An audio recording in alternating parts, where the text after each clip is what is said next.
Hello guys, welcome back to my channel Shri S S and world. तो कैसे हैं आप सब? आशा करते हैं आप सब लोग बहुत अच्छे होंगे और खूब मन लगाकर पढ़ाई कर रहे होंगे। ठीक है, तो हमारी एनसीईआरटी चल रही है जिसमें हिस्ट्री का आज है हमारा 7th चैप्टर।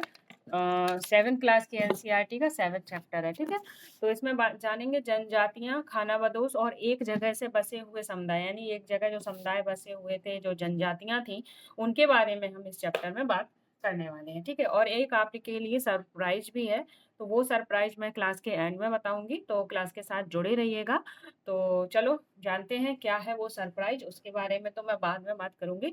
पहले जानते हैं ये जनजातियां क्या थी और एक जगह जो समुदाय थे, इनकी क्या कहानी है, इनके बारे में बात करते हैं। तो यहाँ से एक आध क्वेश्चन जरूर बन जाता है, तो आप लोग अच्छे से समझिएगा। बात करूंगी कि किस तरह से यहाँ से क्वेश्चन आ सकते हैं। ठीक है, कह रहा है कि अध्याय 2, 3 और 4 में आपने देखा कि किस प्रकार राज्यों का उत्थान हुआ और पतन हुआ, यानी कि जो राज्य थे किस तरह से उनका उत्थान हो रहा था, किस तरह से उनका पतन हो रहा था। उत्थान मतलब प्रगति हो रही थी, पतन मतलब नष्ट हो रहे थे। ठीक है, इस तरह की चीजें चल रही। इन इन उठापटक के बीच ही कलाओं, दस्तकारियों और उत्पादक गतिविधियां की नई किस्में शहरों और गांवों में फल फूल रही थी। ठीक है, यानी कि जब ये चीजें चल रही थी, राज्यों का उत्थान पतन, इन्हीं के बीच में क्या हो रहे थे, कई कलाएं आ रही थी, दस्तकारियां आ रही थी, जो उत्पादक और गतिविधियां की नई नई किस्में शहर और गांव में क्या हो रही थी, फल फूल रही थी, मतलब जन्म ले रही थी। ठीक है, यानी कि अच्छे से रह रही थी। एक लंबे अंतराल के बाद कई महत्वपूर्ण राजनीतिक, सामाजिक और आर्थिक परिवर्तन हुए, यानी कि जब एक लंबे अंतराल के बाद किसके परिवर्तन हुए, तो वो राजनीतिक और सामाजिक आर्थिक परिवर्तन हुए। लेकिन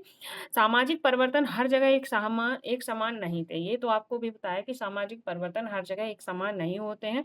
हर जगह के, क्योंकि अलग अलग किस्म के समाज होते हैं और अलग अलग तरीकों से विकसित होते हैं, यानी कि हर जगह की अपनी संस्कृति होती है, अपनी जो जोग्राफिकल चीजें हैं वो अलग होती हैं। हर चीज की मतलब हर चीज समाज अलग अलग होता है, तो इसलिए विकास भी क्या होता है, अलग अलग तरीके से ही होता है।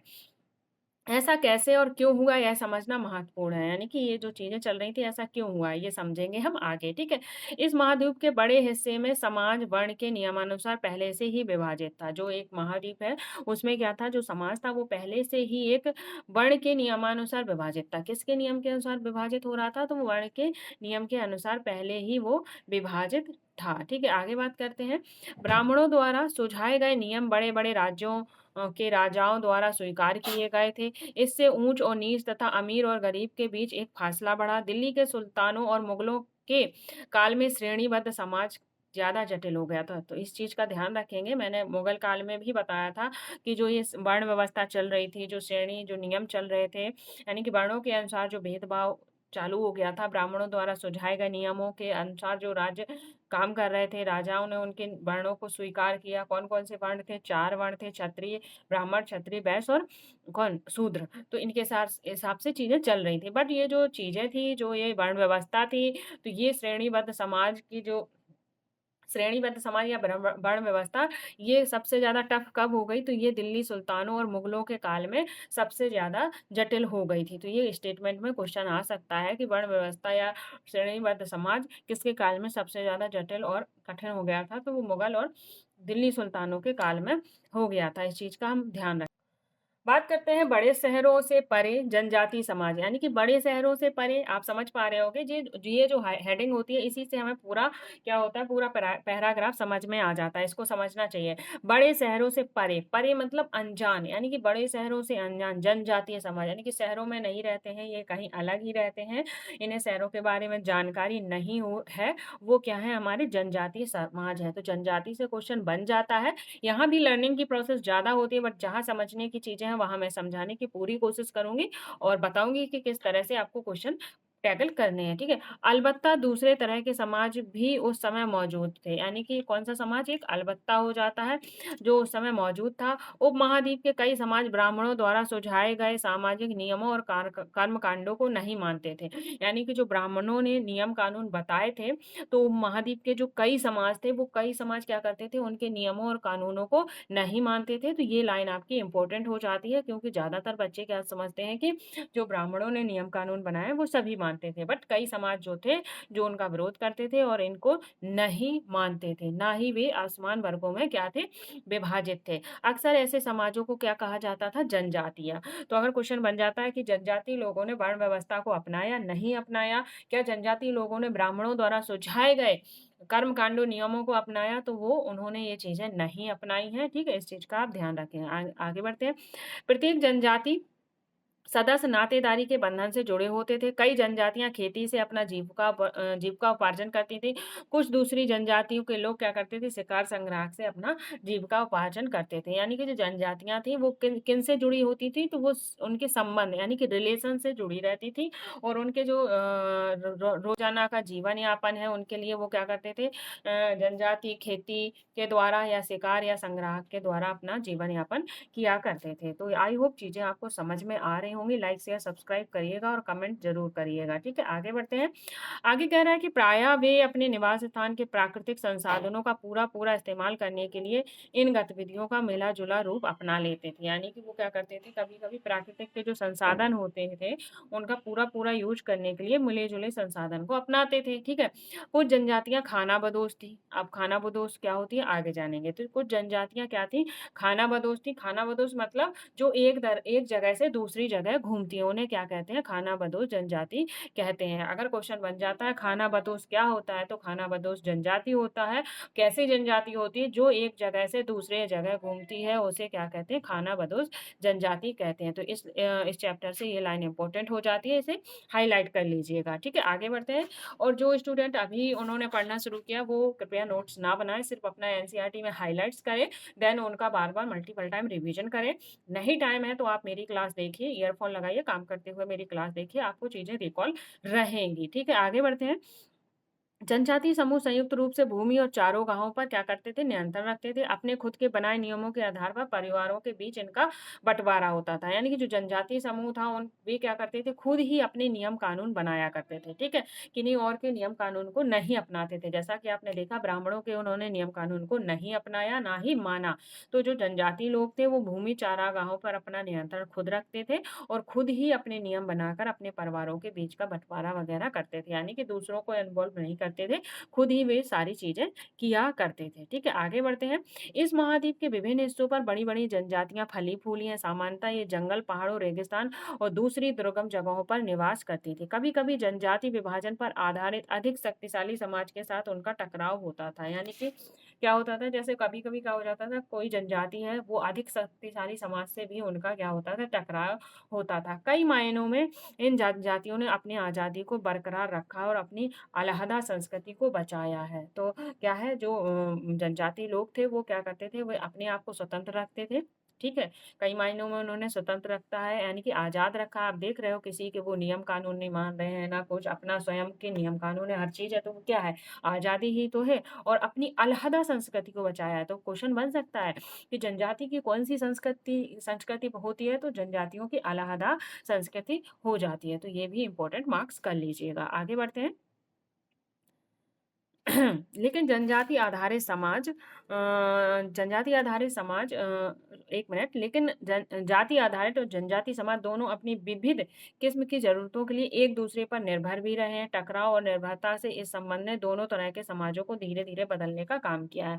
यानी कि जनजाति समाज है, हम आपस में रहते हैं, कभी हमें किसी चीज़ की ज़रूरत पड़ती है तो हम दूसरों से ले लेते हैं, उन्हें पड़ती है तो वो हमसे ले लेते हैं। तो इस तरह से वो एक-दूसरे पर निर्भर रहते थे और टकराव और निर्भरता के कारण उनके क्या हुआ, जीवन में धीरे-धीरे क्या है, धीरे-धीरे समाज भी उनका धीरे-धीरे क्या हुआ, बदलने लगा, ठीक है? आगे बढ़ते हैं। जनजाति लोग कौन थे, ठीक है? जिनके बारे में हम पढ़ रहे हैं जनजाति के बारे में, अगर उन्हें ही नहीं जानते तो क्या फ़ायदा चैप्टर पढ़ने का? तो जनजाति लोग कौन थे, इनके बारे में हम जानेंगे, ठीक है? तो अगर आपको कहीं भी कोई प्रॉब्लम हो रही है चीज़ों को समझने में, तो कमेंट बॉक्स में कमेंट कर दीजिएगा। I am always help you, यानी कि मैं हमेशा आपकी हेल्प करूँगी, जिससे इसलिए हेल्प करूँगी क्योंकि मुझे आप लोगों का सीटेट क्वालीफाई चाहिए। जो बच्चे हमसे जुड़े हैं उन सारे बच्चों का मुझे सीटेट क्वालीफाई चाहिए, क्योंकि मैं एफ़र्ट लगा रही हूँ एनसीईआरटी में। मैं आपसे भी उम्मीद यही रखती हूँ कि आप एनसीईआरटी में एंड अदर सब्जेक्ट में भी अपने एफ़र्ट पूरे लगाइए। जो मैंने आपको चीज़ें बताई हैं, मैंने एक सीटेट के लिए प्रॉपर वीडियो बनाया था, क्या-क्या फ़ॉलो करना है, आप उन्हें फ़ॉलो करिए। यकीन मानिए आपका सीटेट नहीं रुकेगा, बस क्वेश्चन प्रैक्टिस ज़्यादा से ज़्यादा करते रहिएगा, ठीक है।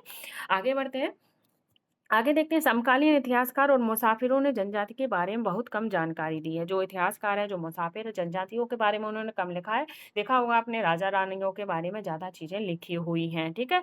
कुछ अपवादों को छोड़ दें, जनजाति लोग भी लिखित दस्तावेज नहीं रखते थे। ध्यान रखेंगे, ये लाइन भी इंपॉर्टेंट हो जाती है कि जनजाति लोग क्या करते थे, जनजाति लोग भी अपनी क्या करते थे, लिखित चीज़ें, दस्तावेज वगैरह नहीं रखा करते थे। लेकिन समृद्ध रीति रिवाज और वाचिक मौखिक परंपराओं का भी संरक्षण करते थे। यानी कि जो उनकी रीति रिवाज थी, जो उनकी वाचिक और मौखिक परंपराएं चल रही थी, उनका भी बहुत अच्छे से क्या करते थे, संरक्षण रखते थे, ठीक है।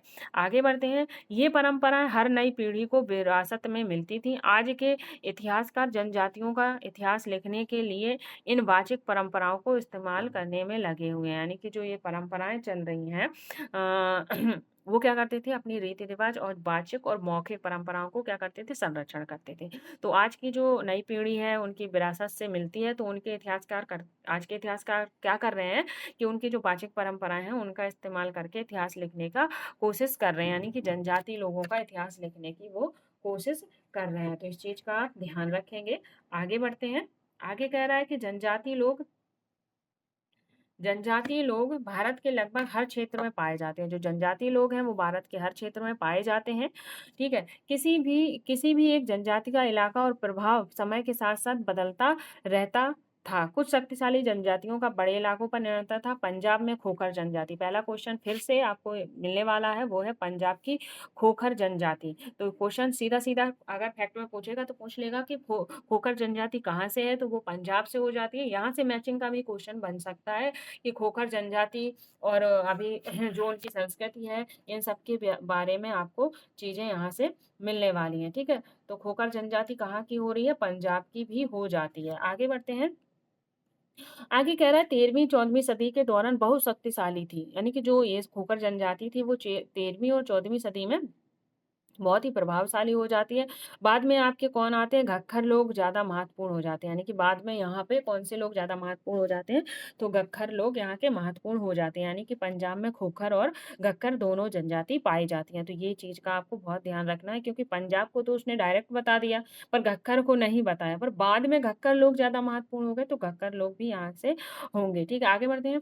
उनके मुखिया कमाल खान गख्खर को बादशाह अकबर ने मनसबदार बनाया था। तो पहला क्वेश्चन बहुत इंपॉर्टेंट क्वेश्चन यहाँ से घूम के बनेगा, जो आप सोच भी नहीं सकते हो। कैसा क्वेश्चन बनेगा, तो ध्यान से सुनना, मैं अभी बता देती हूँ कि कैसे बनेगा। तो उनके मुखिया कमाल खान गख्खर को बादशाह अकबर ने मनसबदार बनाया था, ठीक है। सीधा सीधा लिखा है, इंपॉर्टेंट है, बट घुमा के कैसे पूछेगा, घुमा के ये पूछेगा कौन सा ऐसा मनसबदार था जो जनजातीय समाज से था। तो वो हो जाता है कमाल खां गख्खर।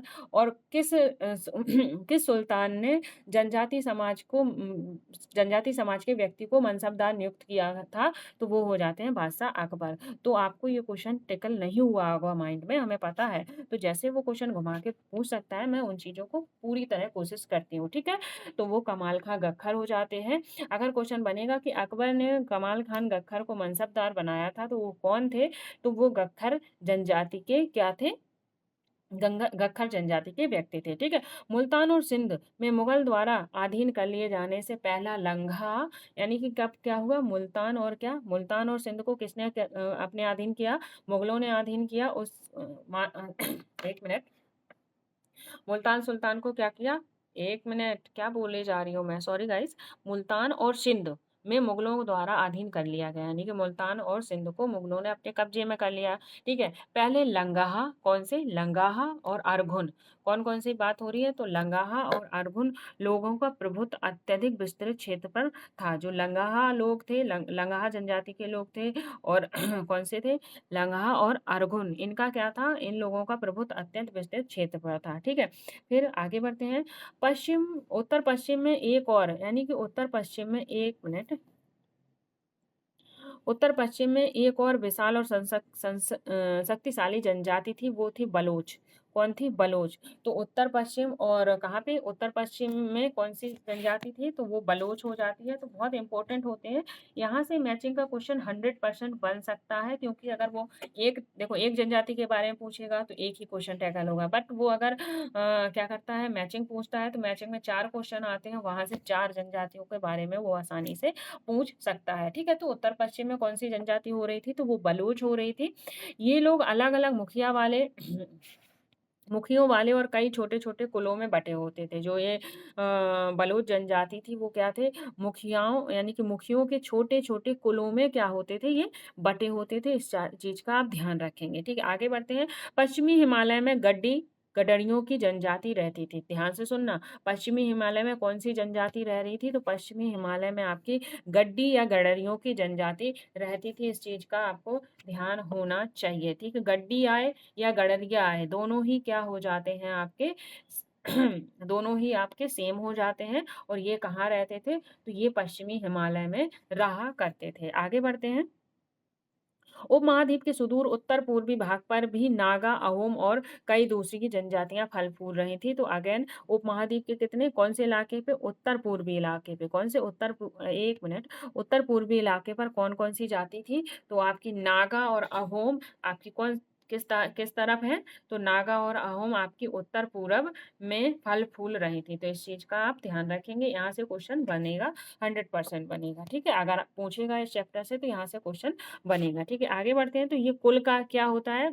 हमारे बच्चे जानते होंगे कुल क्या होता है, बट मैं आपको ये बताने की कोशिश करती हूँ। ठीक है, कुल कुल क्या होता है? कुल वो होता है परिवार या घरों के ऐसे समूह को कुल कहते हैं जो एक ही पूर्वज की संतान होने का दावा करते हैं। क्या करते हैं?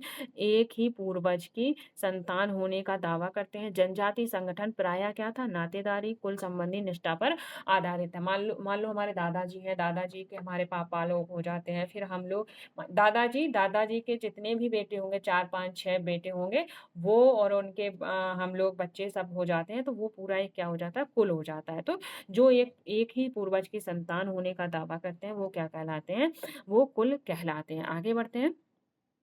फिर बात कर रहा है कि मौजूद बिहार, झारखंड के कई इलाकों में 12वीं सदी तक सरदार शाहियों का उदय हो चुका था। यानी कि वो कह रहा है कि बिहार और झारखंड का जो इलाका था, 12वीं सदी में वहाँ किसका उदय हुआ? तो चेर सरदार शहर सरदार शाहियों का उदय हो चुका था। बादशाह अकबर के प्रसिद्ध सेनापति राजा मान सिंह ने 1551 में चेर लोगों पर हमला किया था। ठीक है, तो क्वेश्चन बन सकता है कि चेर लोगों पर किसने हमला किया था? तो वो किया था राजा मान सिंह ने किया था।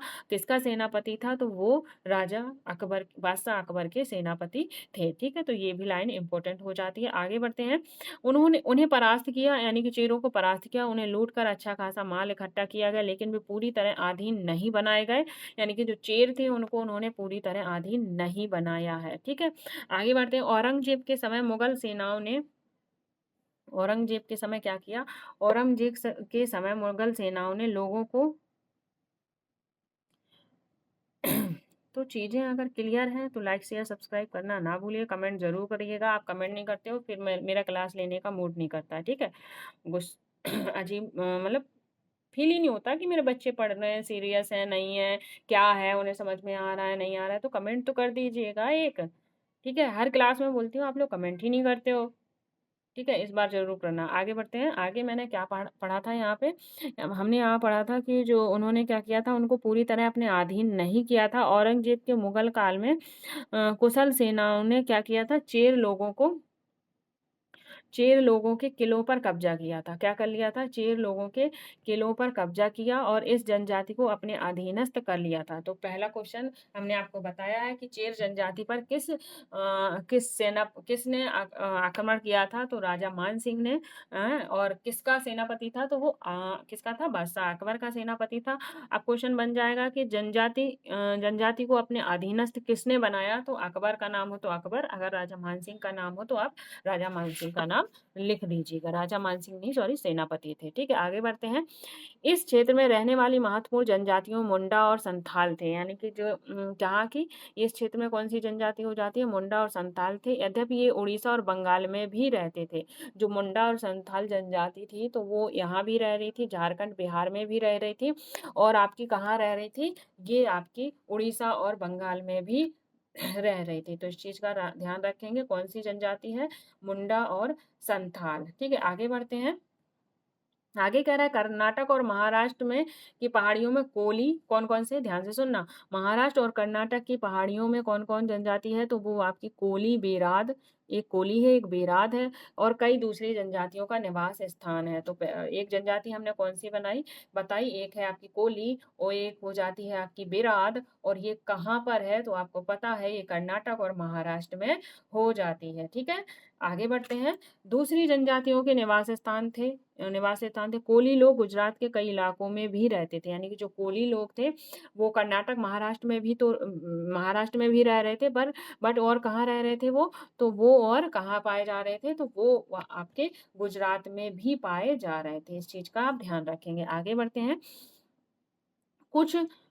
कुछ और दक्षिण में कोरागा, बेतर, मारवाड़ और दूसरी जनजातियों की विशाल आबादी थी। तो यानी कि पहले फिर कौन सी जनजाति की बात कर रहा है, तो वो कोरागा जनजाति हो जाती है, एक आपकी बेतर जनजाति हो जाती है, एक आपकी मारवाड़ जनजाति हो जाती है। ये कहाँ थी आपकी, ये दक्षिण में पाई जा रही थी। ठीक है, तो ये भी आपका इंपॉर्टेंट हो जाता है, इस चीज का ध्यान रखेंगे। यानी कि ये जनजातियों के बारे में आपको पढ़ना है, यहाँ से क्वेश्चन आए तो आपको छोड़ना नहीं, क्योंकि इजी क्वेश्चन बनते हैं, यहाँ से फैक्चुअल ज्यादा बनता है डाटा यहाँ से। ठीक है, आगे बढ़ते हैं। भील की बड़ी जनजाति पश्चिम और मध्य भारत में फैली हुई थी। तो फिर क्वेश्चन अगर भील के बारे में पूछेगा तो भील भील कहाँ थे, भील कहाँ थे, तो भील आपके पश्चिम और कहाँ पाए जा रहे थे, आपके मध्य भारत में थे। ठीक है, आगे बढ़ते हैं। 16वीं शताब्दी के अंत में आते आते उनमें से कई एक जगह में बसे खेतिहर और तथा यहाँ तक कि जमींदार बन चुके थे। यानी कि 16वीं शताब्दी के आते आते ये लोग क्या हो रहे थे, एक जगह बसे हुए थे, खेतिहर बन गए थे, यानी खेती करने लगे थे,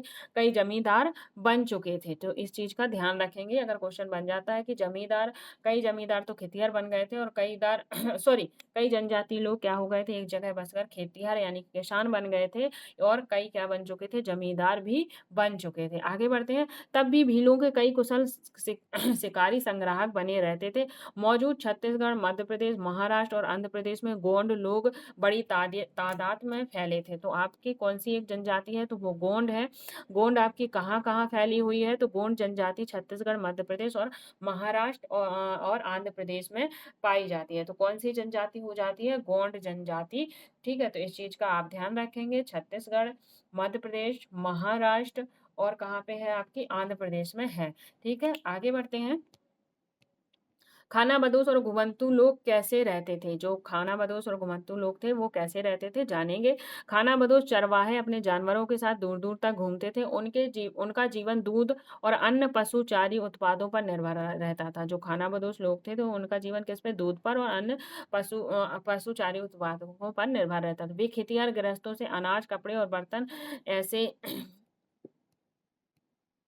ठीक है, अब ये क्या है, ये चित्र है घुमंतू जनजाति का, आप देख पा रहे होंगे। ठीक है,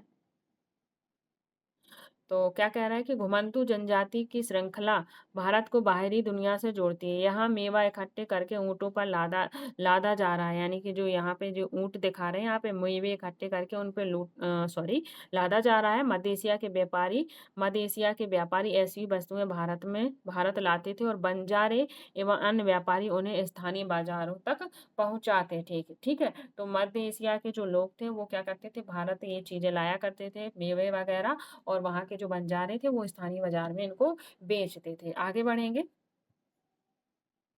अगर चीज़ें समझ में आ रही हैं तो लाइक शेयर सब्सक्राइब बिल्कुल करना नहीं भूलना है। ठीक है, तो वो क्या करते थे, वो दूध, दही, अनाज चीज़ों का क्या करते थे, चीज़ों और के लिए क्या करते थे, ऊन, घी इत्यादि का विनिमय करते थे। यानी कि जो अनाज वग़ैरह चाहिए, तो वे क्या करते थे, अपना जो ऊन है यानी कि क्या होता है कि पशुओं से ऊन प्राप्त होती है और दूध देने वाले पशुओं से घी प्राप्त होता है, तो उनसे क्या कर लेते थे वो लोग, तो उन चीज़ों से वस्तु विनिमय कर लेते थे। ठीक है, आगे बढ़ेंगे। कुछ खानाबदोश अपने जानवरों का सामानों की ढुलाई का काम भी करते थे। एक जगह से दूसरी जगह आते-जाते वे सामानों की खरीद और फरोख्त करते थे, जैसा आपने अभी देखा है। ठीक है, आगे बढ़ते हैं। बंजारा लोग सबसे महत्वपूर्ण व्यापारी खानाबदोश थे।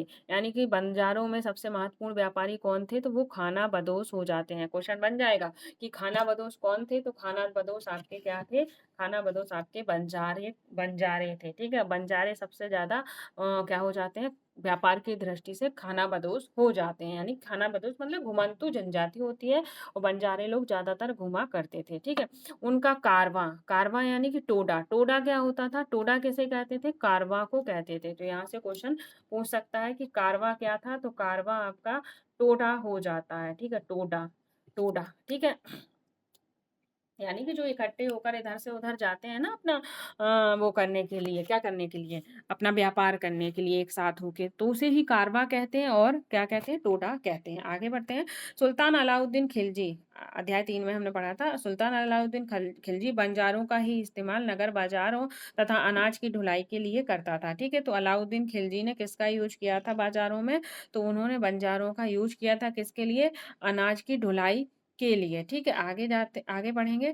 बादशाह जहांगीर ने अपने स्मरणों में लिखा है कि बंजारे विभिन्न इलाकों में से अपने बैलों पर अनाज लेकर जाकर शहरों में बेचते थे। तो बहुत ही इम्पोर्टेंट लाइन हो जाती है। आप कहोगे मैम ये इम्पोर्टेंट क्यों है? क्योंकि बादशाह जहांगीर, ठीक है, जहांगीर के स्मरणों में लिखा है। क्वेश्चन बन जाएगा कि किसके स्मरण में लिखा हुआ है कि बंजारे बैलों पर अनाज लेकर जाकर शहरों में बेचते थे। तो ये जहांगीर के स्मरणों में लिखा हुआ है। तो ये चीज़ आपको याद होनी चाहिए। कैसे भी घुमाएँ आप उसे बना लेंगे। ठीक है, आगे बढ़ते हैं। सैन्य अभियानों के दौरान वे मुगल सेना के लिए खाद्यान्नों की ढुलाई का काम करते थे। किसी भी विशाल सेना के लिए कितने 1 लाख 1 लाख बैल अनाज ढोते थे। तो ये लाइन बहुत इम्पोर्टेंट हो जाती है। इस चीज़ का आप ध्यान रखेंगे, ठीक है?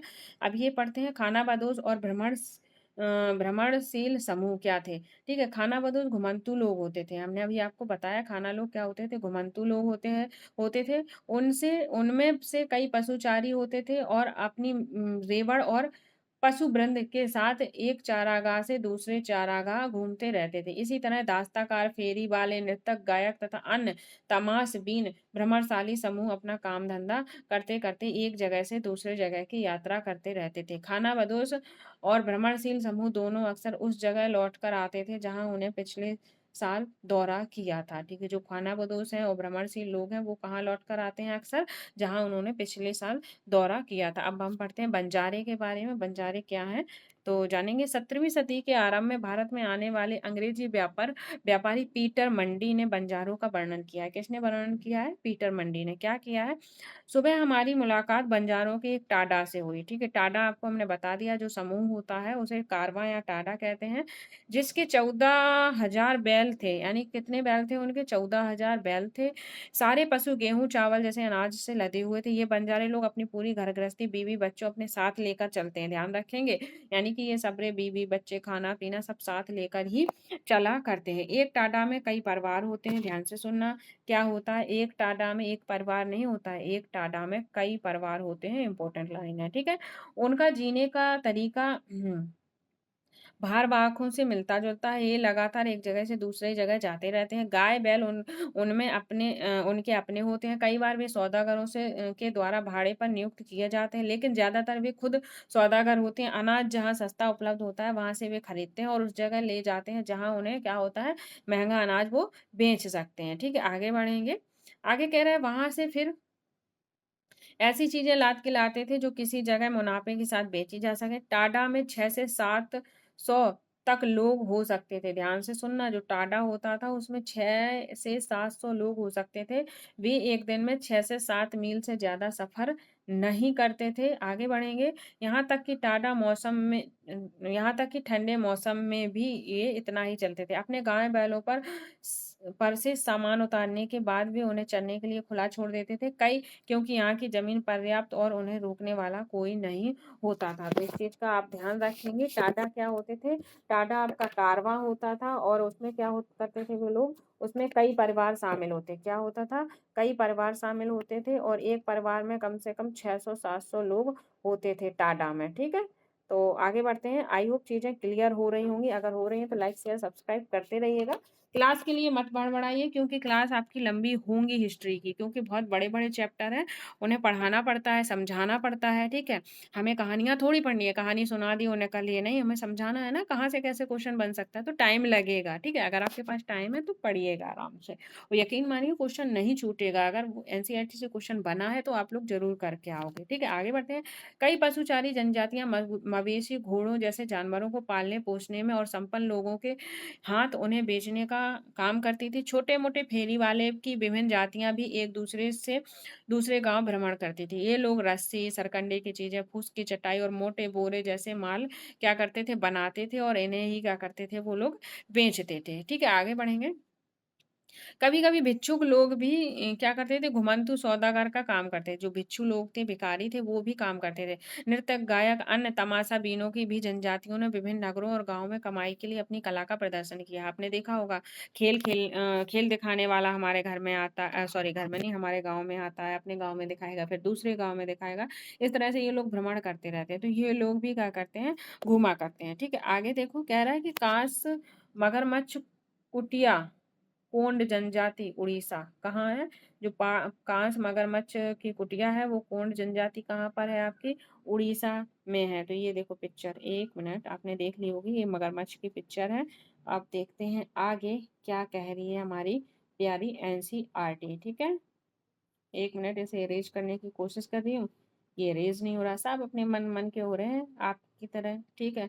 बदलता समाज, नई जातियां और श्रेणियां, ठीक है? कैसे समाज बदला, कैसे नई जातियां आई, कैसे श्रेणियां बनाई, इनके बारे में बात करने वाले हैं, ठीक है? जैसे जैसे अर्थव्यवस्था और समाज की जरूरतें बढ़ती गई, नए हुनर वाले लोगों की आवश्यकता पड़ी। वर्णों के भीतर छोटी छोटी जनजातियां उभरने लगी, यानी कि जो वर्ण व्यवस्था थी, ब्राह्मण क्षत्रिय वैश्य शूद्र, इनके अंदर भी एक छोटी छोटी क्या हो रही थी, जनजातियां उभरने लगी थी। उदाहरण के लिए ब्राह्मणों के बीच नई जातियां सामने आई। दूसरी ओर कई जनजातियों और समाज समूहों को जाति विभाजन समाज में शामिल कर लिया गया और उन्हें जातियों का दर्जा क्या कर दिया गया, दे दिया गया। यानी कि ब्राह्मणों के बीच में भी क्या हुआ, एक नई जनजाति बनाई गई, ठीक है? और जो जनजातियां थी उन्हें भी क्या किया, जाति में शामिल कर लिया गया और उन्हें क्या किया गया, जातियों का दर्जा दिया गया। जैसे विशेषज्ञता प्राप्त शिल्पकार, यानी कि जो विशेषज्ञता प्राप्त यानी कि प्रशिक्षण, जिनके पास एक चीज का प्रशिक्षण होता है वो विशेषज्ञ होते हैं।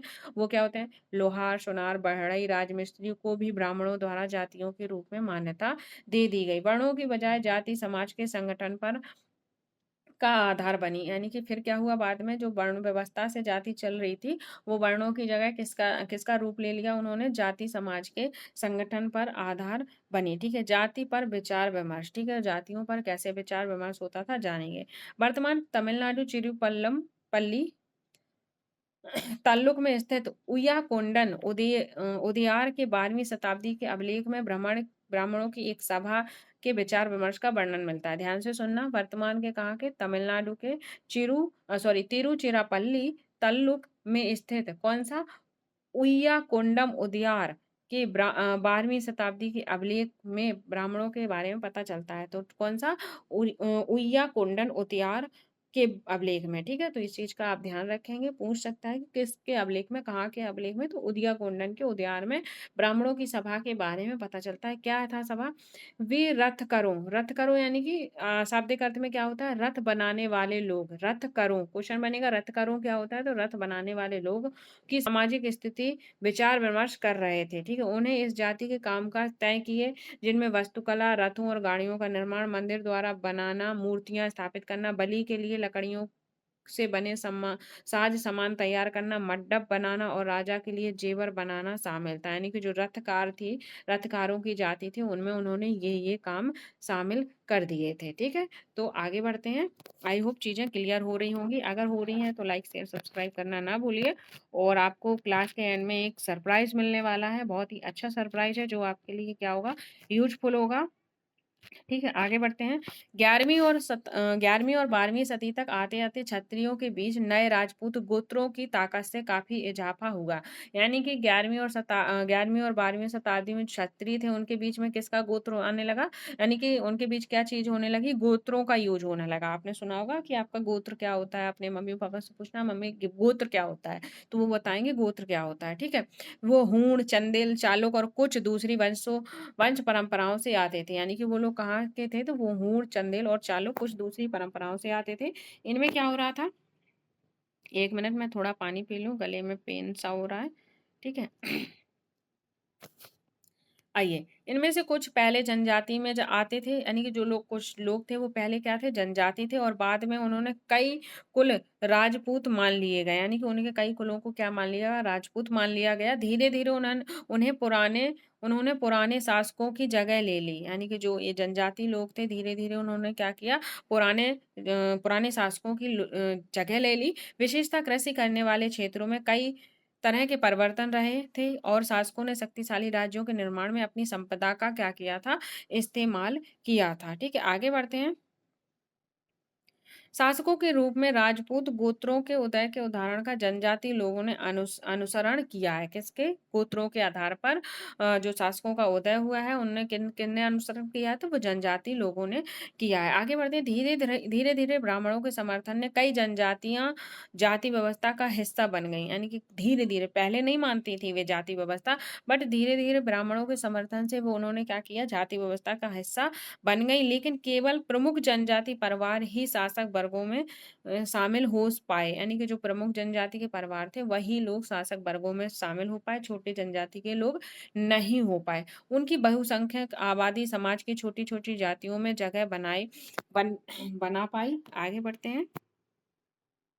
दूसरी तरफ पंजाब, सिंध और उत्तर-पश्चिम सरहद की प्रभुत्वशाली जनजातियों ने काफ़ी पहले इस्लाम को अपना लिया था। ध्यान से सुनना, इम्पोर्टेंट क्वेश्चन बन जाएगा कि कहाँ की जनजाति है वो? पंजाब की, सिंध की, उत्तर-पश्चिम सरहद की प्रभुत्वशाली जनजाति ने किस धर्म को अपना लिया था? तो उन्होंने क्या अपनाया था?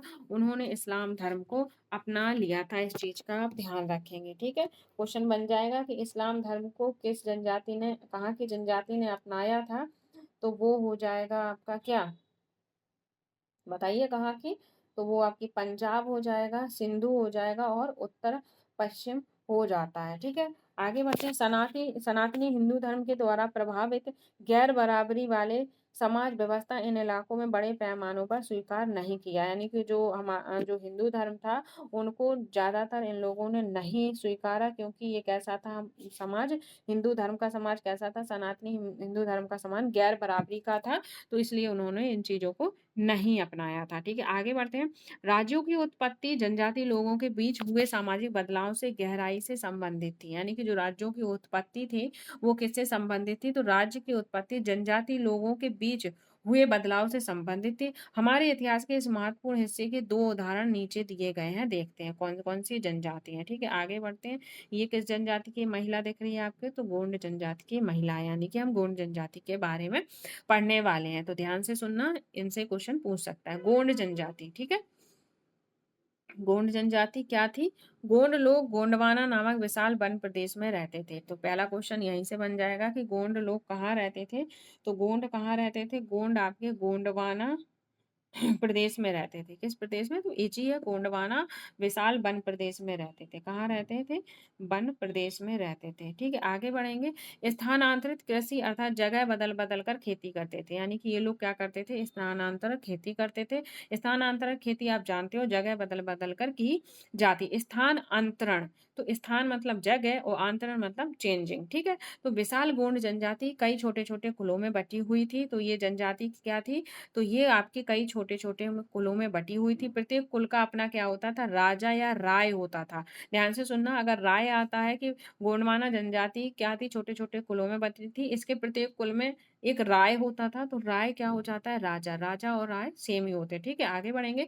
जिस समय दिल्ली सुल्तानों की ताकत घट रही थी, उसी समय कुछ बड़े गोंड राज्य छोटे गोंड सरदारों पर हावी होने लगे थे। यानी कि जो बड़े गोंड राज थे, वो क्या हो रहे थे, वो छोटे गोंड राज पर क्या होने लगे, हावी। कब? जब सुल्तानों की ताकत घट रही थी। अकबर के शासनकाल में अकबरनामा में उल्लिखित है, यानी कि जो अकबर का शासनकाल था उसने क्या किया था, अकबरनामा लिखवाया था। उसने लिखा है गणकंटका गोंड राज में 70,000 गांव थे। उन्होंने लिखा है कि गणकंटका के गोंड राज में कितने गांव थे, 70,000 गांव। बहुत होते हैं भाई साहब 70,000 गांव, ठीक है। तो किस जगह, कहाँ लिखा है ये, तो अकबरनामा में लिखा है। किसके शासनकाल में लिखी गई थी, तो अकबर के शासनकाल में अकबरनामा लिखी गई थी, जिसमें बताया गया है कि गणकटंगा के गोंड राज में 70,000 गांव थे। पहला क्वेश्चन यही बनेगा कि गोंड राज में कितने गांव थे, 70,000, या वो दे देगा 60,000 या दे देगा 77,000। तो ये दोनों स्टेटमेंट आपके रॉन्ग हो जाएंगे, ठीक है। अब ये पढ़ते हैं ये क्या दिया है। स्थानांतरण कृषि, स्थानांतरण कृषि क्या होता है, इसके बारे में जानेंगे। किसी वन प्रांत के पेड़ों और झाड़ियों को पहले काटा और जलाया जाता है। ध्यान से सुनना, वन प्रांतों की पेड़ियों को पहले क्या किया जाता है, काटा जाता है, फिर जलाया जाता है।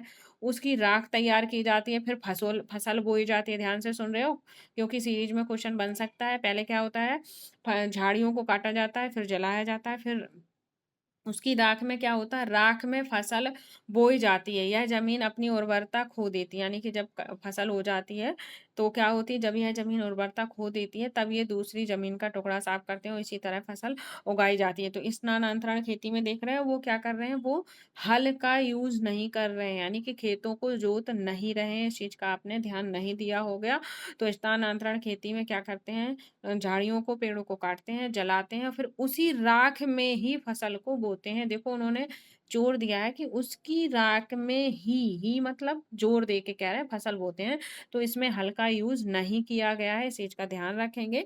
इन राज्यों की प्रशासनिक व्यवस्था केंद्रीकृत होती थी। जो ये राज्य थे, जो जनजाति राज्य थे, राज्यों के रूप में उभरे हैं, यानी कि जो गोंड जनजाति के लोग थे, इनका इनका जो प्रशासनिक व्यवस्था थी वो कैसी थी, केंद्रीकृत थी। तो क्वेश्चन बन जाएगा कि जनजातियों की जो राज्य व्यवस्था थी वो कैसी थी, केंद्रीकृत हो जाती थी। राजगणों में विभाजित होते थे। जो राज्य होते थे, यानी कि एक राज्य है, फिर राज्य क्या हो जाता था, कई गणों में विभाजित हो जाता था, ठीक है। हर गण किसी खास गोंड कुल में नियंत्रण होता था, यानी कि हर गण क्या होता था, किसी खास गोंड कुल के नियंत्रण में होता था। ये पुनः क्या होता था, आगे बढ़ेंगे, ये पुनः 84 गांवों की इकाइयों में विभाजित होते थे, ठीक है। तो मैं आपको पहले एक बार क्लियर कर दूं, फिर बाद में पहले समझा देती हूँ। मान लो एक राज्य हो गया, ठीक है।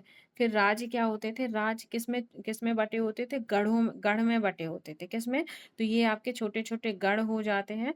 फिर ये जो गढ़ होते थे, एक मिनट में एक बार देख लूँ सही पढ़ा रही हूँ कि नहीं पढ़ा रही हूँ।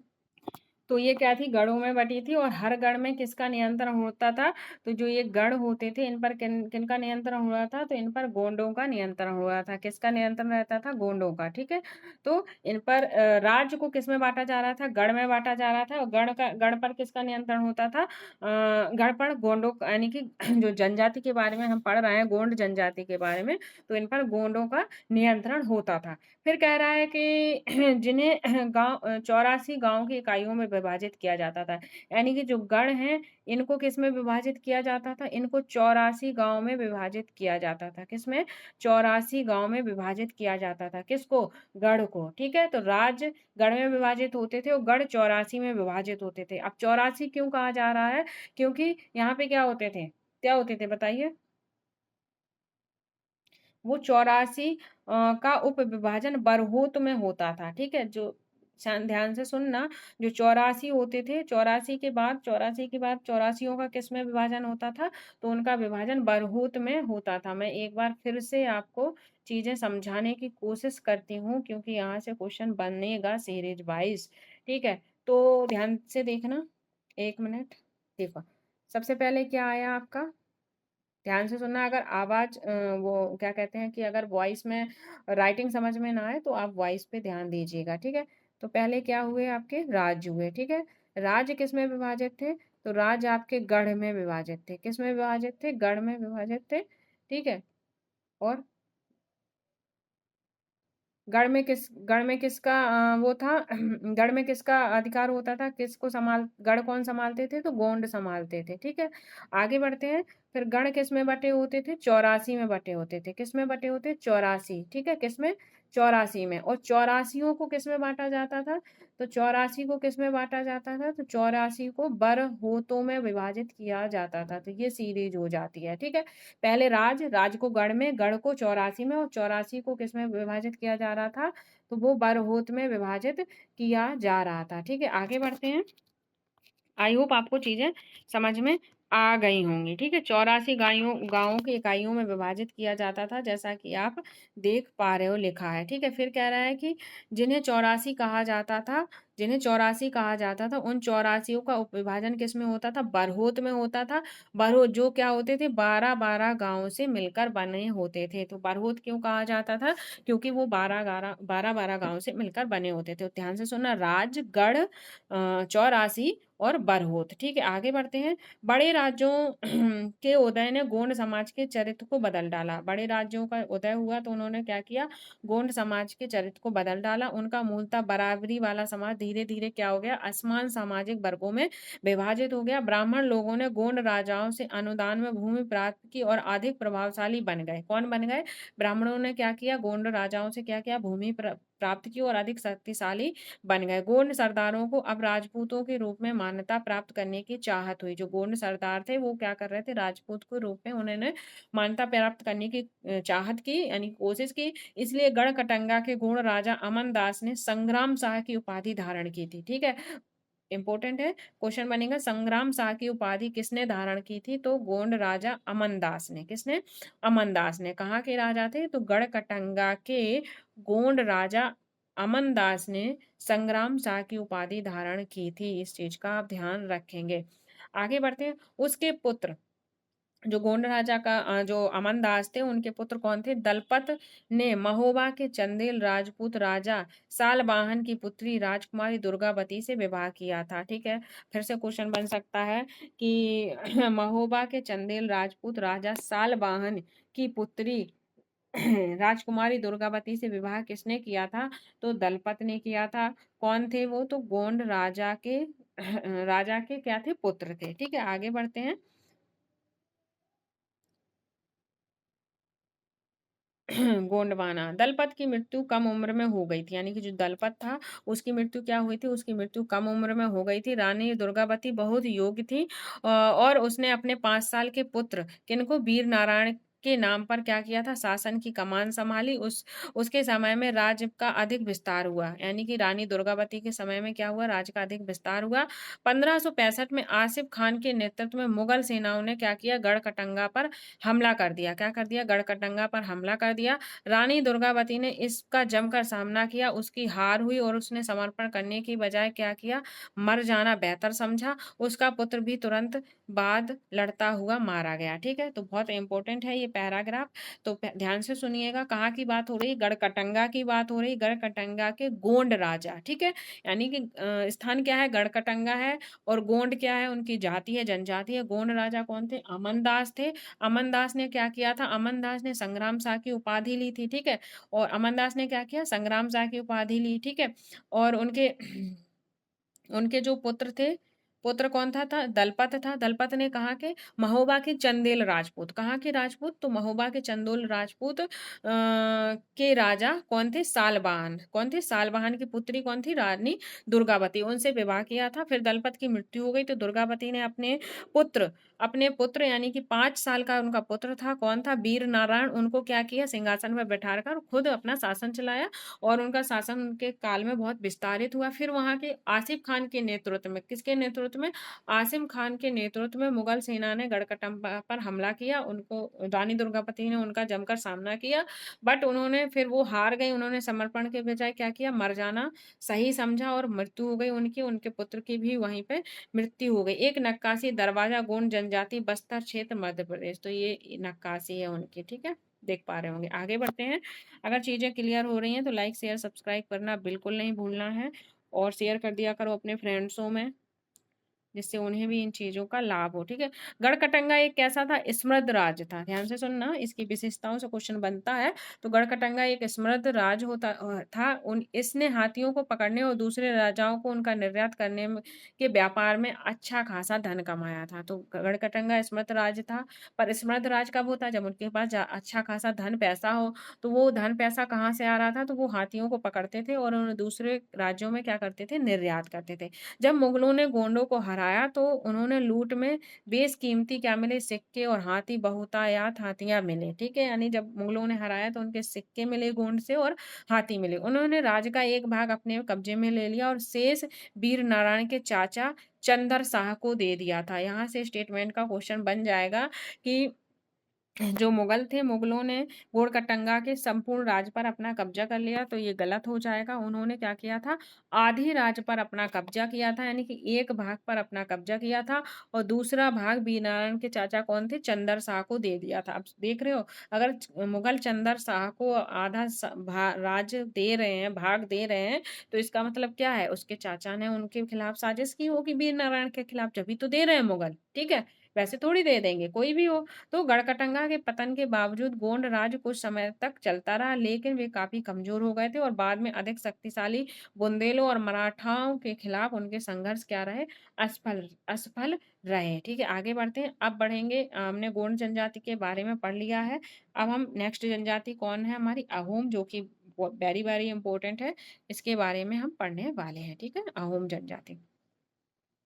हम लोग मौजूदा म्यांमार से आकर 17वीं सदी में ब्रह्मपुत्र घाटी में आ बस गए। यानी कि जो अहोम थे वो कहाँ से आए थे? तो म्यांमार से आकर कहाँ बस गए? म्यांमार से कब आए? 13वीं शताब्दी में। बस कहाँ गए? ब्रह्मपुत्र की घाटी में बस गए, ठीक है।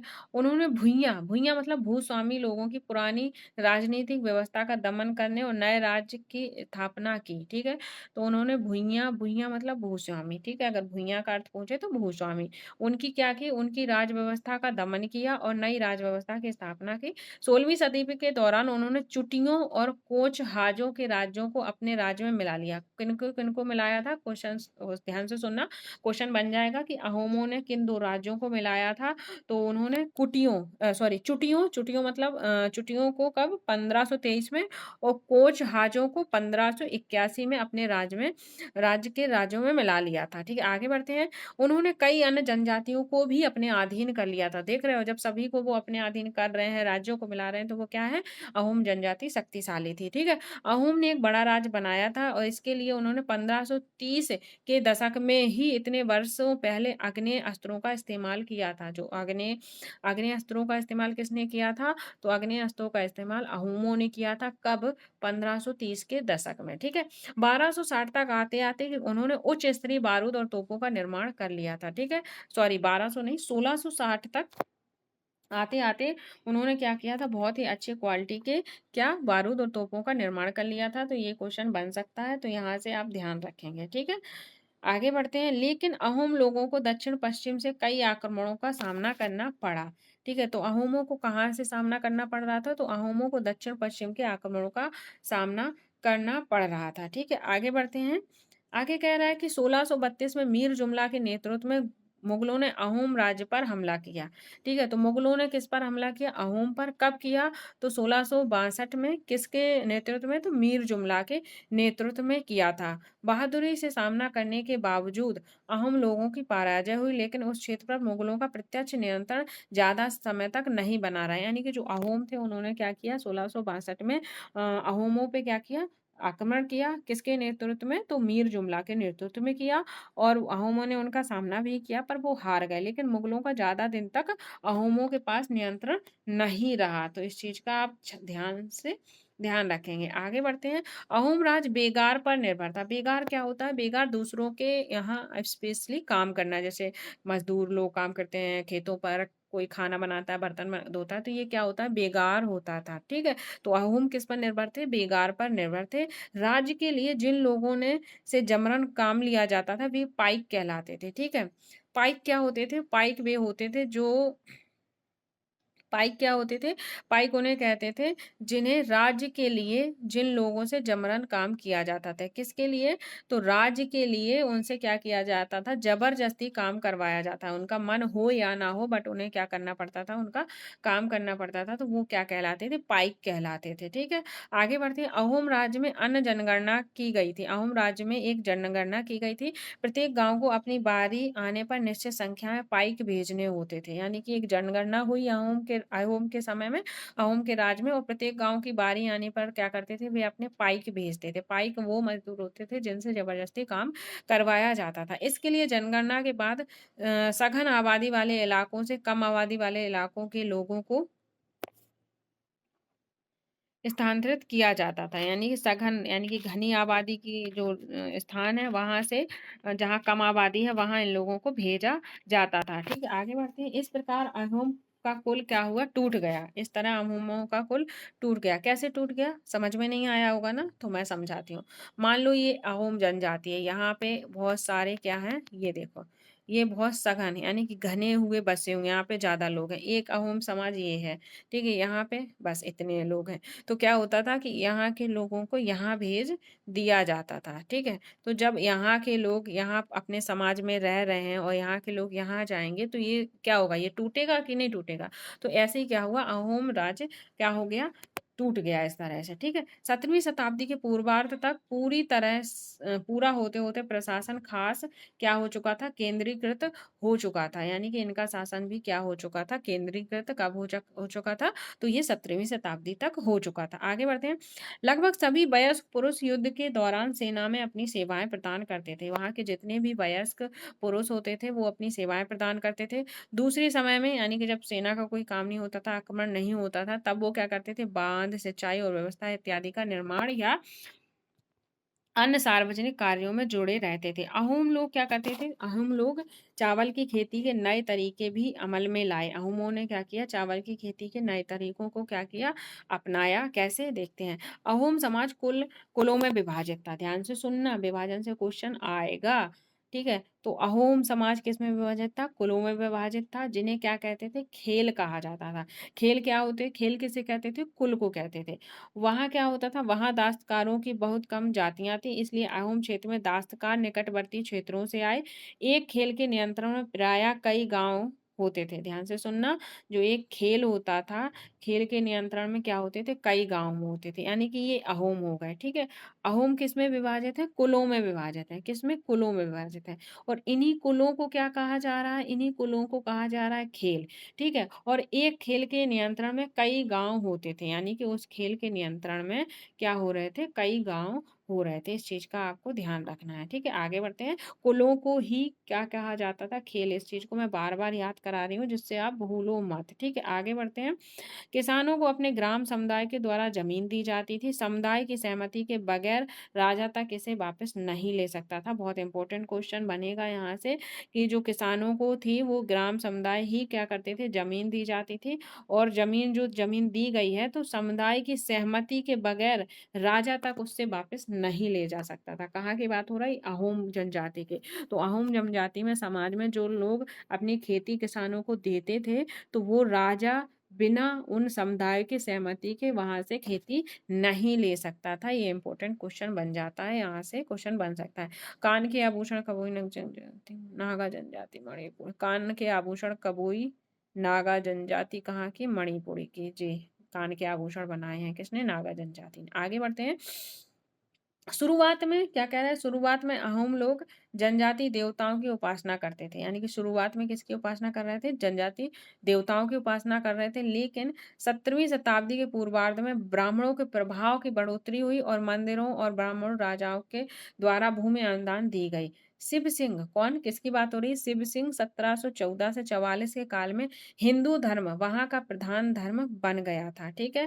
ध्यान से सुनना, शुरुआत में वो देवताओं की पूजा करते थे, फिर क्या हुआ? 17वीं शताब्दी में ब्राह्मणों का बढ़ोतरी हुई। उन्होंने फिर मंदिरों, ब्राह्मणों की राजा भूमि अनुदान दी गई और शिव सिंह के काल तक आते आते वहां का समाज क्या हो गया? हिंदू धर्म प्रधान बन गया था। लेकिन अहोम राजाओं ने हिंदू धर्म को अपनाने के बाद अपनी पारंपरिक आस्था को पूरी तरह नहीं छोड़ा था। यानी कि हिंदू धर्म उन्होंने अपनाया, बट उनके जो पारंपरिक पूजा पाठ थे उन्हें उन्होंने नहीं छोड़ा, ठीक है। अहोम समाज एक अत्यंत परिष्कृत समाज था। जो अहोम समाज था वो कैसा था? परिष्कृत समाज था। कवियों और विद्वानों को अनुदान में जमीन दी जाती थी। यानी कि जो अहोम समाज थे वहाँ क्या कर रहे थे? कवियों और विद्वानों को वो लोग जमीन देते थे। नाट्य कर्म को प्रोत्साहन दिया जाता था। अहोम के राज्यों में नाट्य कर्म को, यानी कि नाटकों को प्रोत्साहन दिया जाता था। संस्कृत की महत्वपूर्ण कृतियों का स्थानीय भाषाओं में अनुवाद भी किया गया है। ये इम्पोर्टेंट हो जाता है। संस्कृत की कई जो स्थानीय कृतियां थी उनका उन्होंने क्या किया? स्थानीय भाषा में अनुवाद किया। बुरंजी नामक ऐतिहासिक कृति को पहले अहोम भाषा में और फिर असमिया में लिखा गया था। यानी कि जो बुरंजी नामक ऐतिहासिक कृतियां हैं वो पहले अहोम भाषा में लिखी गई, फिर किस में लिखी गई? आपकी असमिया में लिखी गई। तो ये इम्पोर्टेंट हो जाता है क्योंकि यहाँ से हमें एक ही कृति के बारे में अभी तक जानकारी मिली है। तो बुरंजी नामक ऐतिहासिक कृति पहले किस में लिखी गई थी? अहोम में, और फिर उसे असमिया में लिखा गया था। आगे बढ़ते हैं। निष्कर्ष। निष्कर्ष यानी कि कंक्लूजन। क्या निकला इन चीजों का कंक्लूजन जो हमने अभी तक ये सारी चीजें पढ़ी हैं, ठीक है। जिस युग की हम चर्चा करते आए हैं, इस युग के दौरान उपमहाद्वीप में काफी सामाजिक परिवर्तन हुए। वर्ण आधारित समाज, जनजाति लोग एक दूसरे के साथ लगातार संपर्क में आते रहे। इस आदान प्रदान ने दोनों तरह के समाज में अनुकूल और बदलाव की प्रक्रिया चलाई। बहुत सी विभिन्न प्रकार की जनजातियां थी और उन्होंने विभिन्न प्रकार की जीविकाएं अपनाई। कालांतर में कालांतर में उनमें से कई जनजाति आधारित समाज में शामिल हो गए। यानी कि जो समुदाय थे, जो जनजातियां थी, वो उन्होंने क्या किया? आकर कई जनजाति क्या हो गई? समाज में जाति आधारित समाज में शामिल हो गई। लेकिन कई जाति व्यवस्था सनातनी हिंदू धर्म दोनों को ही नकारा। कुछ जनजातियों ने सुसंगठित प्रशासनिक व्यवस्था वाले विस्तृत राज्यों की स्थापना की, ठीक है। तो कंक्लूजन क्या निकल रहा है कि उनके क्या हो रहा है? बहुत सारे चेंजेज आ रहे हैं, सामाजिक चेंजेज आ रहे हैं, भौतिक चेंजेज आ रहे हैं, सब तरह के चेंजेज आ रहे हैं। तो कह रहा है कि कई जाति, पहले क्या था? जनजाति लोगों ने क्या किया? जो वर्ण व्यवस्था थी, जाति आधारित व्यवस्था थी, उनको नहीं अपनाया। पर जैसे जैसे समाज में परिवर्तन हुआ तो कह रहा है कि कुछ जनजाति क्या हुए? जाति आधारित समाज में शामिल हो गए थे। और कुछ क्या थे? कुछ ने क्या किया? जाति व्यवस्था, सनातनी हिंदू धर्म दोनों को ही नहीं अपनाया। कुछ प्रशासनिक व्यवस्था वाले और स्थानीय राज्यों की उन्होंने क्या की? स्थापना की। तो इस तरह से ये सारे चेंजेस आए थे, ठीक है। बस थोड़ा वेट कर लीजिए, आपके लिए बहुत अच्छा सरप्राइज है। इससे आपके क्या होगा? सीटेट में नंबर गेन ही होंगे, कम नहीं होंगे, ठीक है। तो बहुत अच्छा सरप्राइज है, थोड़ी देर में आपको बताने वाले हो, ठीक है। आगे बढ़ते हैं। इस तरह वे राजनीतिक रूप से ताकतवर हो गए। इसने उन्हें बृहत्तर और अधिक जटिल राज्यों और साम्राज्यों के साथ संघर्ष की स्थिति में ला खड़ा कर दिया, ठीक है। अब बात करते हैं मंगोल। मंगोल कौन थे? आपने मंगोलों के बारे में पहले भी पढ़ रखा है, यहाँ देखते हैं मंगोलों के बारे में, ठीक है। अपने एटलस में मंगोलिया ढूंढो। क्या ढूंढना है? मंगोलिया। मंगोलिया कहाँ है? ठीक है, मंगोलिया ढूंढो। इस इतिहास में सबसे प्रसिद्ध पशुचारी और शिकारी संग्राहक जनजाति मंगोलों की थी। देखो ध्यान से सुनना कि इतिहास में सबसे प्रसिद्ध पशुचारी, कौन सी चारी? पशुचारी शिकारी संग्राहक जनजाति किसकी थी? सबसे ज्यादा मंगोलों की थी, ठीक है। वे मध्य एशिया के घास के मैदानों, स्टेपी और थोड़ा उत्तर की ओर के वन प्रांतों में बसे हुए थे। तो स्टेपी घास के मैदान हमने ज्योग्राफी में आपको बहुत अच्छे से सारे घास के मैदान पढ़ाए हैं, तो वहां से देख लीजिएगा, ठीक है। तो मध्य एशिया के घास के मैदान स्टेपी और थोड़ा उत्तर की ओर के वन प्रांतों में बसे हुए हैं, ठीक है। फिर बात करता है 1206। कब? 1206 में चंगेज खान ने मंगोल और तुर्की जनजाति में एकता पैदा करके उन्हें शक्तिशाली सैन्य बल में बदल डाला था। किसने बदल डाला? तो 1206 में चंगेज खान ने मंगोल और तुर्कों को क्या किया? जनजाति को एकता पैदा की, फिर उन्हें क्या किया? शक्तिशाली सैन्य में बदल दिया। अपनी मृत्यु के समय 1227 में एक सुव्यवस्थित, यानी कि सुविस्तृत प्रदेश का शासक था। कौन था? Genghis Khan. उसके उत्तराधिकारियों ने एक विशाल साम्राज्य खड़ा किया। अलग अलग समय में इसके अंतर्गत रूस, पूर्वी यूरोप, चीन तथा मध्य एशिया का खास बड़ा हिस्सा क्या हो गया था? शामिल हुआ था, ठीक है। आगे बढ़ते हैं। मंगोलों के पास सुसंगठित सैन्य और प्रशासनिक व्यवस्था थी। मंगोलों के पास क्या थी? मंगोलों के पास सुसंगठित सैन्य और प्रशासनिक व्यवस्था थी। वे विभिन्न जातियों और धार्मिक समूह के समर्थन पर आधारित थी। किस पर आधारित थी? मंगोलों की जो जनजातियां थी वो विभिन्न जातियों और धार्मिक समूह पर आधारित थी। ठीक है, क्वेश्चन बन जाएगा कि मंगोल कौन थे? तो मंगोल एक जनजाति समूह था। ठीक है, जनजाति लोग थे। कहाँ रहते थे? ये क्या थे? प्रसिद्ध पशु चारक और शिकारी थे। ये कहाँ रहते थे? तो ये कहाँ रह रहे थे? कहाँ बताया था? घास के मैदान, स्टेपी और थोड़ा उत्तरी वनों के प्रांतों में रहते थे। फिर उन्होंने क्या हुआ, 1206 में जो चंगेज खान था उन्होंने क्या किया, मंगोलों और तुर्कों को, जनजाति को एकता पैदा की इनके अंदर और शक्तिशाली सैन्य बल डाला। और इन जो 1227 में चंगेज खान की मृत्यु हो गई थी। ध्यान से सुनना, कब? मृत्यु के समय, यानी कि 1227 में हुई होगी मृत्यु। तो मृत्यु के समय उन्होंने क्या किया, सुव्यवस्थित उनका समाज था, उनके उत्तराधिकारियों ने भी समाज को बढ़ाया।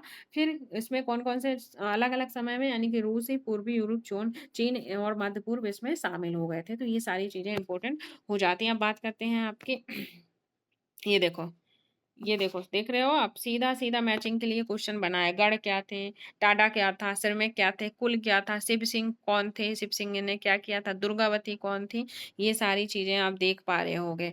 तो ये मिला सकते हो आप, मिला के मुझे स्क्रीनशॉट लेके आप कमेंट बॉक्स में कमेंट कर सकते हो क्या था, ठीक है? तो आई होप चीज़ें आपको क्लियर हो गई। जैसे टाडा क्या हो जाता है आपका? कारवा हो जाता है। सिरेमिक कौन थे? पाइक को कहा जाता है। कुल क्या थे? आपके खेल हो जाते हैं। ठीक है, और क्या? शिव सिंह कौन थे? गढ़ क्या था? गढ़ क्या था बताइए? रानी दुर्गावती कहाँ की थी? गढ़कटंगा की थी। गढ़ किस में बटे थे? 84 में बटे हुए थे। शिव सिंह कौन थे? अहोम राज्य के राजा थे। मैंने ही मिला दिया। तो इस तरह से मैचिंग के क्वेश्चन बनते हैं। ठीक है, आगे बढ़ते हैं। तो इम्पोर्टेंट पॉइंट्स देख लेते हैं, फिर उसके बाद अपने सरप्राइज की बात करते हैं।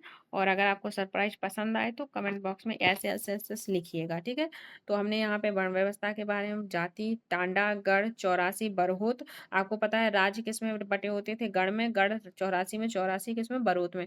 भूया किसे कहते थे? भूस्वामी को कहते थे। पाइक क्या था? पाइक जिनसे जबरदस्ती काम करवाया जाता था। श्रमिक होते थे। खेल क्या होते थे? कुल होते हैं। बुरंजी क्या होते थे? ये आप बताएंगे। बुरंजी और जनगणना, इनके बारे में हमने पढ़ा। ठीक है, तो आई होप चीज़ें क्लियर हो गई होंगी। तो अब है आपके सरप्राइज की बारी। तो सरप्राइज क्या है हम आपको बता देते हैं। तो सरप्राइज ये है कि जैसे हम आपको ये चैप्टर पढ़वाते हैं, ठीक है, मैंने आज 7 चैप्टर पढ़ाया है। तो मैं सोच रही हूँ कि इस 7 चैप्टर से कुछ 5 हो सकता है, 7 या 10, बस इतने लिमिटेड, 5 या 7 मैं कोशिश करती हूँ, 5 हो जाए, 7 हो जाए, 10 हो जाए। मैं एक चैप्टर से इतने क्वेश्चन आपको अपनी चैनल कम्युनिटी पे पोस्ट करूँगी और आप उनके आंसर दोगे, जो चैप्टर मैंने पढ़ाया है। और ऐसे क्वेश्चन बनाऊँगी जिससे कि आपका पूरा चैप्टर रिकॉल हो जाए, ठीक है? तो अगर आपको ये मेरा सरप्राइज़ पसंद आता है तो प्लीज़ लाइक, शेयर, सब्सक्राइब करिएगा। अगर आपको कम्युनिटी पे पोस्ट करवाना है तो मैं कम्युनिटी पे पोस्ट कर दूँगी, और टेलीग्राम पे करवाना है तो मैं टेलीग्राम पे कर दूँगी। वैसे तो मैं सोच रही हूँ कि कम्युनिटी पे ही पोस्ट करूँ। जैसे आज मैंने 7 चैप्टर पढ़ा है तो इससे मैं क्वेश्चन बनाऊँगी, 5 बना सकती हूँ, 7 बना सकती हूँ, 10 भी बना सकती हूँ। पर उनके उनको आपको क्या करना है, उनके आंसर देना है। मैं आंसर पिन कर दूँगी और आप उनके आंसर दोगे। अगर करेक्ट आंसर दोगे तो ग्रीन हो जाएगा, और अगर गलत दोगे तो रेड जल जाएगा। ठीक है? सीधे-सीधे दिख जाता है राइट एंड रॉन्ग उसमें। तो कैसा लगा आपको मेरा सरप्राइज़? अगर सही लगा है तो लाइक, शेयर, सब्सक्राइब करिएगा और एस करके कमेंट कर दीजिएगा। जिससे मैं आज से ही आपको ये 5-7 क्वेश्चन आपकी कम्युनिटी पे पोस्ट करूँगी। वो कम्युनिटी आपको इवनिंग में भी मिल सकते हैं क्वेश्चन, नाइट में भी मिल सकते हैं। अगर मैं बिज़ी हूँ तो नेक्स्ट डे भी आपको ये क्वेश्चन दे सकती हूँ।